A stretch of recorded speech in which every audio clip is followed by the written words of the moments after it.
War Beneath the Roots is a fantasy fiction podcast. While rooted in tabletop storytelling, this is a fully written narrative crafted for audio.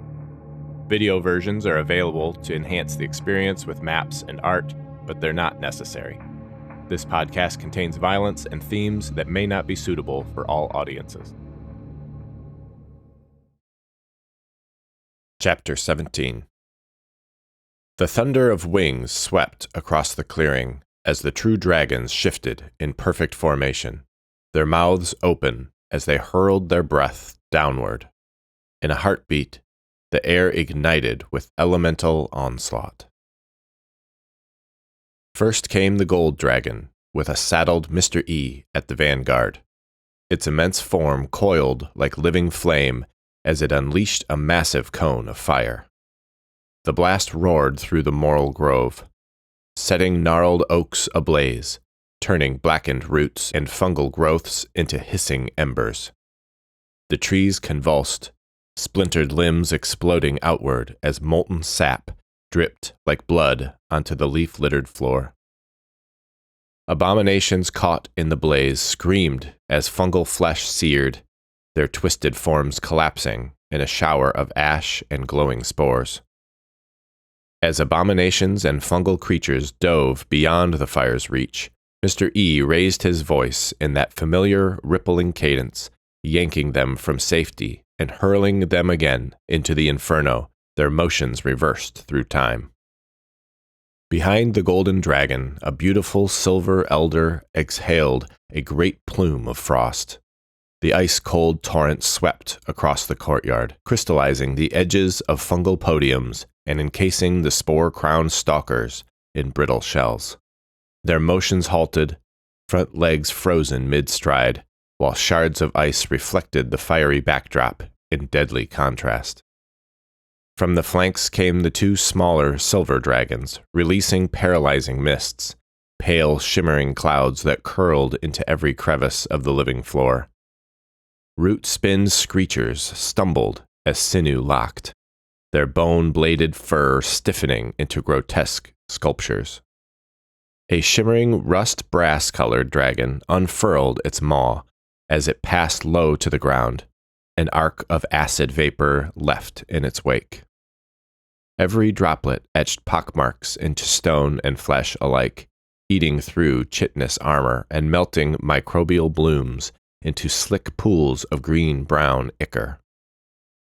A deep brown bronze dragon in the rear sent crackling lightning into the ground, jagged forks arcing between fortified oaks and cleaving them in two, rekindling their blaze. The thunderous discharge silenced the fungal chorus, echoing like cracked gargoyles brought to life. Finally, a yellow metallic-scaled drake of brass inhaled deeply and released a broad cloud of saporific gas. The purple haze drifted through the battlefield, winding around collapsing beasts and slowing their twitching limbs as slumber beckoned. Amid this elemental symphony, the dragon's assault wove together in devastating harmony, each breath striking its mark with lethal precision. The living floor buckled under alternating blasts of fire and ice. The abominations fell in heaps of charred spores and fractured roots, and the sentinel oaks themselves convulsed into stillness. Yet through the heart of the inferno and frost, the gold dragon's flame formed a radiant arc, its scorching light contouring a protective dome around Cassandra's trembling figure. She stood beneath the crucible of heat and light, untouched by flame or frost, her pale silhouette illuminated against the ruin. The bloom responded to her silent command. Gnarled oaks bent inward, their massive roots intertwining to form a living bastion. Fungal stalks sprouted thick fronds, their barbed edges catching fire so the flames licked harmlessly upward. Pod trees arched and sealed, their glossy caps repelling frost's bite. Vines and mycelial filaments soaked up saporific gas and poison, siphoning them into pulsating sacs that burst harmlessly at the grove's perimeter. Even the lightning arcs found their paths diverted, the current channeled into sacrificial trees. from the shadows, bloom-touched animals and malformed beasts pressed in, forming the final ring of defense, fungal mucilage dripping like living armor. The very ground beneath Cassandra heaved with mycelial flesh, cushioning the shockwaves that rippled outward from each dragon's breath. Through the roar of fire and crack of ice, Cassandra watched impassively, her pale features illuminated by the infernal glow. Above her, the protective dome of living fungus trembled, but held firm, a testament to her bond with the bloom. As the dragon's elemental assault ebbed, wings drumming a staccato thunder in the hushed aftermath, they hovered in the clearing's rim, preparing for another pass. Below them, scorched roots steamed and fungal growth smoldered, but every strike only summoned more reinforcements. From the forest's edge, more gnarled oaks stirred, advancing in solemn rhythmic procession, as though the entire woodland swelled to join the fray. At the center of it all, Cassandra stood calm and unblemished, her presence the unbreakable core around which Moral Grove itself rallied against the draconic tide. The grove shuddered as its legions advanced eastward, each colossal oak stepping in time like Titan's gate.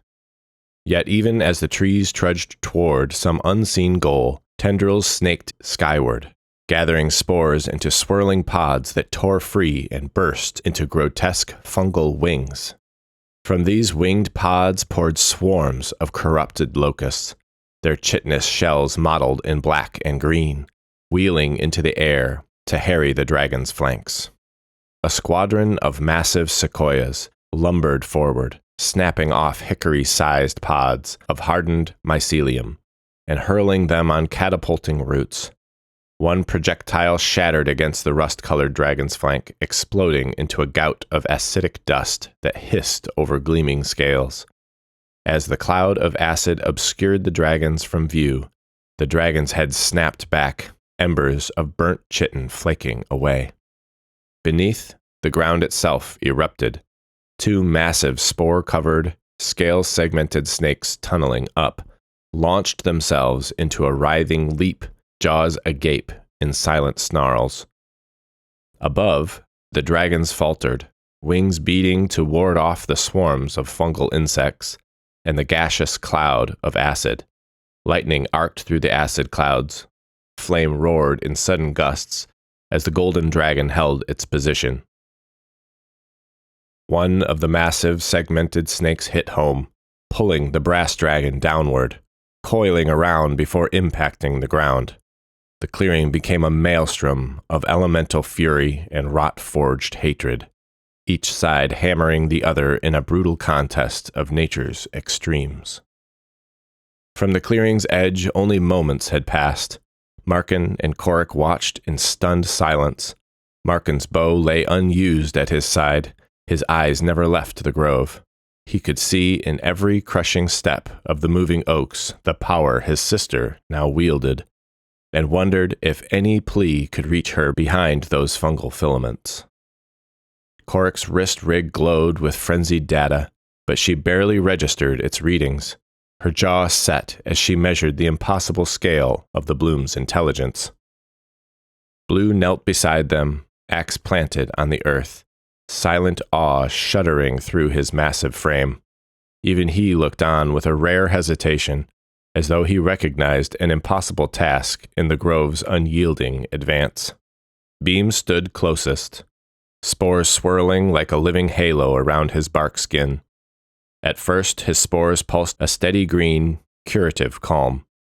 But as a hail of fungal locusts buzzed past, and he watched fire-blasted roots sizzle, his spores flared to a furious amber, then drifted into conflicted purples. He leaned forward on his high-arched roots, shoulders tight as if bracing for both attack and dread. His great antlers drooped toward the grove, a silent communication with the woodland, pulsing a gentle home repeatedly. Markin's voice was tight, half to himself. She's making them fight, for her purpose, whatever it is. His heart twisted, knowing it was Cassandra's will that shaped each living blow. Korik nodded, eyes never leaving the moving masses. The mycelial network coalesced to defend her as a sovereign. And Beam, she paused, her gaze sharpening as she faced the tree man. If this grove was once your natural domain, it is no longer. Its organisms have undergone transmutation that cannot be reversed. They watched as oaks opened rib-like bark panels to release more fungal missiles, and as the dragons rallied, diving through compound assaults of acid and fire. The battle raged in roars and hisses, each side bending nature's fury to its cause. For Markin, every thunderous step of the grove was a beat in his sister's heart, and a challenge he would have to answer. The tumult of battle raged ahead of them in the clearing, a maelstrom of flame and rot, draconic roars and fungal streaks. But Markin, Korik, Blue, and Beam pressed forward beneath the leaping shadows of the grove's mobile oaks. Each step was a calculated risk, boots sinking into soft, steaming mycelial mats. The golden dragon and its rider moved as one. As the dragon unleashed a searing cone of fire, Mr. E's chronomantic edict rippled through the blaze, warping time's flow so that embers reversed their descent and ash reassembled into living flame at his command. Their synergy bent reality. Fire became shield and sword, driving swaths of fungal growth back into smoldering stumps. Yet beneath their might, the massive snakes erupted from the loam once again, in great segmented columns, each ringed flank streaked with phosphorescent spores as they lunged skyward. The brass-hued dragon, the victim of their last attack, lay rotting on the mycelia below, its lifeless form already half submerged into decomposing stalks, a grim testament to the grove's relentless counterstrike. Markin signaled to his companions under a broken oak, voice low. Blue, you and Korik flank left through the tangle of corpse trees. Beam and I will try to get close. Use your spores to mask our approach. If we can get close enough, maybe you can cure her. Blue's great horns glinted in the firelight. He nodded once, cresting the base of a ruined turret. Korik's wrist rig whispered readings as she ducked beside him, bottles and vials ready. Beam's spores pulsed a resolute green. Resolve. Resolute. Then they drifted into a soft amber as they melted into the undergrowth. Markin crept behind him, between frost-fissured roots, bow strung and eyes narrowed. At the grove's heart, Cassandra stood on a raised dais of writhing roots, calm amid the carnage.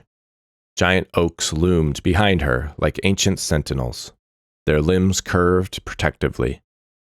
Abominations, some with elongated limbs ending in razor-thin claws, intermittently releasing glowing spores and warping the air around them, and others hurling brutes of muscle and mycelium. Still more, with torsos festooned with thick, rope-like fungal tendrils lashing out as their chest cavities ooze acidic ichor, formed a living phalanx at her command. Remember, Korik murmured, as they skirted a crater where an acid blast had dissolved half a tree. Our objective is to secure her as a viable specimen. Her cognitive matrix may yet encode the protocol for bloom reversal. Blue exhaled, voice a graveled whisper. Aye, but if she's too far gone, we can't hesitate. Their path took them through a gauntlet of fungal pelt and poisoned spores. Korik darted ahead, severing a trailing tendril with a precise scalpel slice. Blue moved carefully, cutting away a wrapping vine emerging from the earth, grasping his boot. Beam exhaled, spores swirled into a translucent veil that bent fungal vines aside, masking his and Markin's footprints. Markin's heartbeat matched the distant thunder of dragon wings, now obscured by the trees overhead. He clutched the journal Cassandra had carried, its final entries whispering of her wonder and dread. He'd rehearsed his words, plead, persuade, return her mind before she could summon another wave of the growth's wrath. They neared the clearing's edge, silhouetted by crimson spores drifting downward. Cassandra's pale face was half lit by the gold dragon's flame, half shadowed by twisted roots. Markin raised a hand to call her name, but before the word left his lips, a gnarled oak 100 yards to the left of them groaned. The living shield rippled. Cassandra's head whipped around. Cork stood froze, eyes widening. Blue's axe hissed as it was unsheathed. They had been spotted. Beam's spores pulsed, hot red, and in that instant the grove's momentum turned toward them. Synchronized limbs and abomination eyes fixed on the intruders, while above dragons circled, and Mr. E's voice rippled through time and space in a single, command-choked cadence.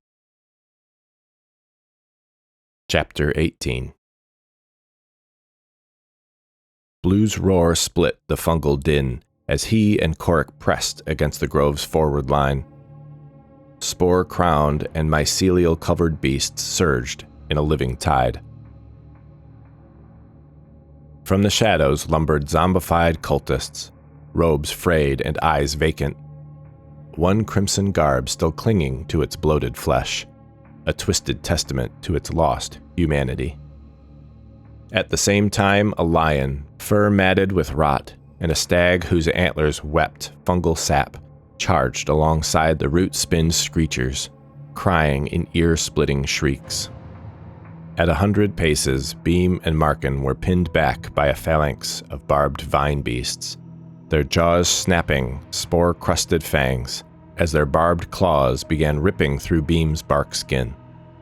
He exploded spores in molten cascades, melting abominations to steam husks, but for every corpse that crumbled, 2 more took its place. Suddenly, a spike of thick, thorned vine whipped up from the ground, impaling Cork's thigh.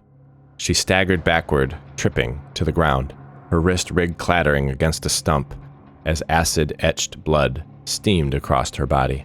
Blue lunged, axe arcing in a brutal sweep, cleaving a giant fungal spider and the thick vine in one fell stroke. The creature collapsed in a spray of dark ichor and phosphorescent spores, its hollow scream echoing like a cracked bell. But the counterstroke was met by fresh foes, a mycelial beast, its chest cavity a pulsing blister of toxic ichor, reared and lashed its tendon-like arms at Blue's gut. He absorbed the blow with a hefty grunt, a cracking sound coming from his chest, and countered by diving his axe blade through the mauler's shoulder joint. The tentacle limbs quivered, then stilled in a gruesome tangle. Cork spat and tossed a bottle of purple liquid into a crowd of bloom-touched humanoids. A giant cloud of spores exploded from the bottle that began eating through their flesh. Blue yanked her up to her feet as they backed up, swinging their axe and blade in a slow retreat. Markin stepped forward, his arms stretched out in front of him. Time slowed around the abominations before them. Beam answered his call, his bark skin cracking as his phosphorescent spore-covered arms pulsed into the earth. Roots erupted to form behind the barricade, yanking the screechers into barbed coils behind them and crushing the bruising beasts beneath a tangle of living wood. Above the fray, the sky rumbled with draconic thunder. The golden dragon and its rider drove in low, scouring the battlefield with wave after wave of fire and time-warped flame. At their flanks, 2 argent dragons unleashed crystalline frost that splintered spore caps on oaks, while a copper drake spewed molten gouts of acid that hissed through the grove's ranks. Beam tilted his great head skyward, spores flaring emerald and gold in response to the dragon's onslaught. Together. Home. Honor. With each impact, the grove's tide faltered. Creatures erupted into smoldering ash or frozen statues of broken bark. Blue and Cork surged forward together, spite-fueled blades carving a path through the stunned defenses. Cork's breath came in ragged bursts, pressing tinctures to herself and Blue. Blue, axe-dripping fungal ichor, met her gaze with a nod. In that moment, as dragons roared overhead and the grove's first rank lay shattered, the battle teetered. Blood and spore mingled in the churned earth, doom and salvation dancing on each breath. Markin stumbled through the shifting tangle of roots and scorched earth, his breath ragged. One moment he'd been locked shoulder to shoulder with Beam. The next, the grove's defenders had parted in silence, granting him passage to Cassandra's dais of writhing mycelium. The elemental roar of dragons and the clash of steel faded to a distant thunder as he stepped beneath her protective dome, an arresting silence that pressed in on him like he was drowning. Cassandra stood at the center, pale and statuesque, draped in tendrils of glowing fungus that curled about her like living jewelry. Her eyes, once Markin's mirror, were now molten with conviction. She inclined her head, as she always did. "Markin," she said, her voice soft but resonant. "You came." He swallowed, heart hammering. "Cassie, I thought I'd lost you. You're alive." Relief and accusation wove through his tone. This grove, you control it? Why?" She smiled, a slow, haunting curve of her lips. "Control? I am the grove. The bloom flows through every vein of this world, through me. Don't you feel it? The surge of life, the renewal." Markin's stomach lurched as a sudden wave of dizziness washed over him. He braced against a twisted oak's trunk, its bark pulsing in time with his heartbeat. "Cassandra, it's killing everything. Your pilgrimage, your dreams. It was about communion, not conquest." Her eyes glinted. "I've transcended dreams, brother. I am the bloom's purpose, made flesh. The forests, the beasts, even the dragons. They serve us by cleansing the earth of decay, forging something new." He took a cautious step closer, scent of fungus and magic thick in the air. "It's corruption. You're a pawn now, shepherding the bloom's hunger." Her gaze sharpened. "Hunger? No, I am the bloom's mouth, speaking truth. It forgives nothing, but demands everything. The old world starved. It wasted breath on mortality. I offer eternity." Markin felt a tremor beneath his feet, roots coiling like serpents, whispering in a language of rot. A sliver of mycelium snaked around his ankle. He stamped the ground. It slithered free. "You're not thinking for yourself. Mother's voice, remember her prayers? Her hope? You used to believe in us, not this." Cassandra sighed, petals of soft fungal bloom unfurling at her sleeve. "You mourn what you do not understand. I invited the bloom into my blood willingly. It revealed the world's decay and gave me purpose." She reached out, fingertip brushing his cheek. The touch was cold, tinged with a sickly sap odor. "Join me, Markin.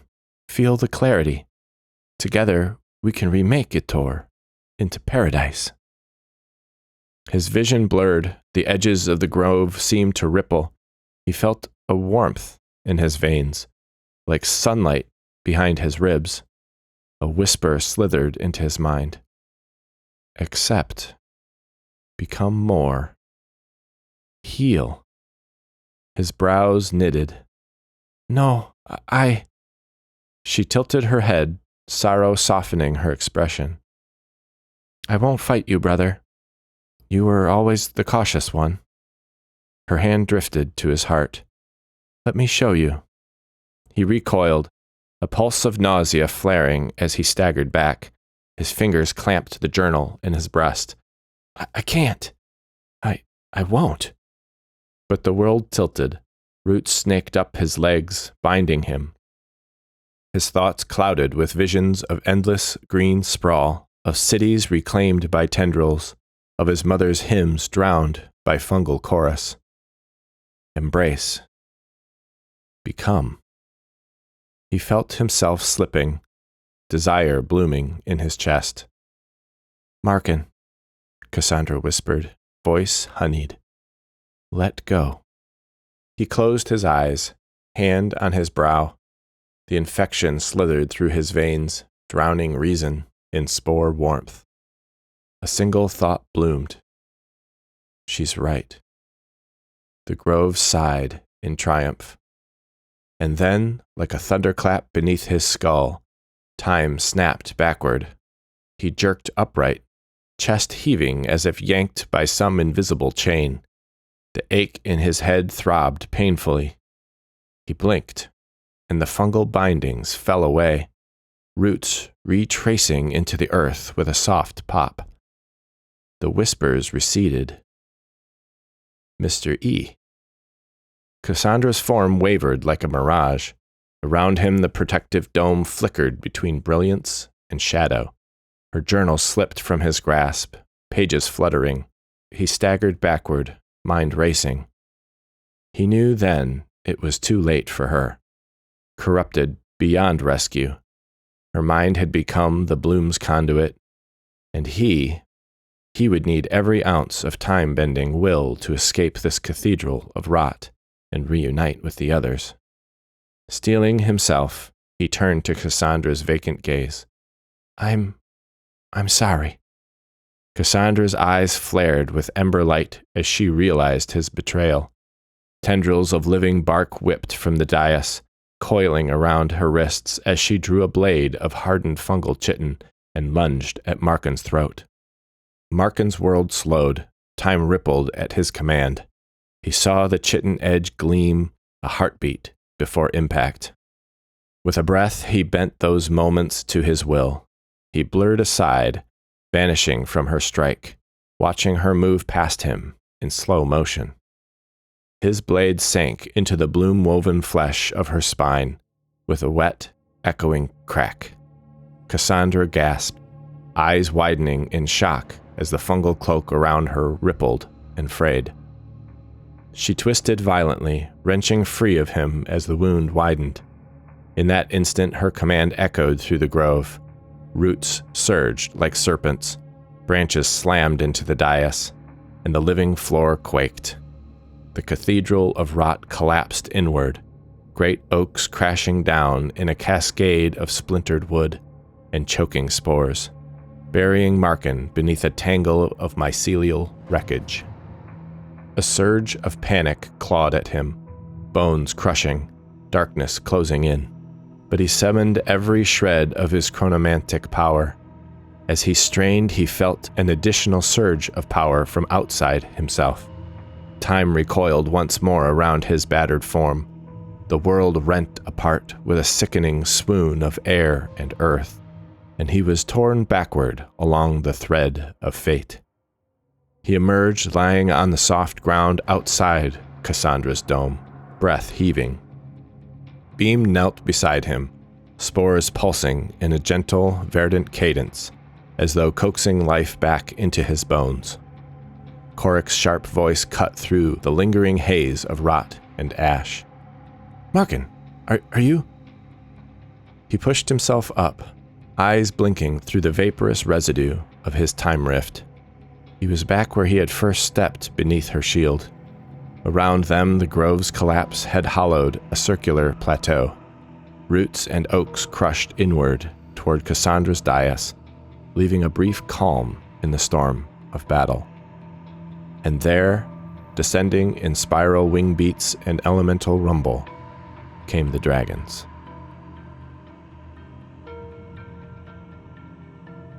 Thanks for listening to War Beneath the Roots. If you enjoyed the story so far, consider following or subscribing and leaving a review. Until next time, keep your blade sharp and your fire burning.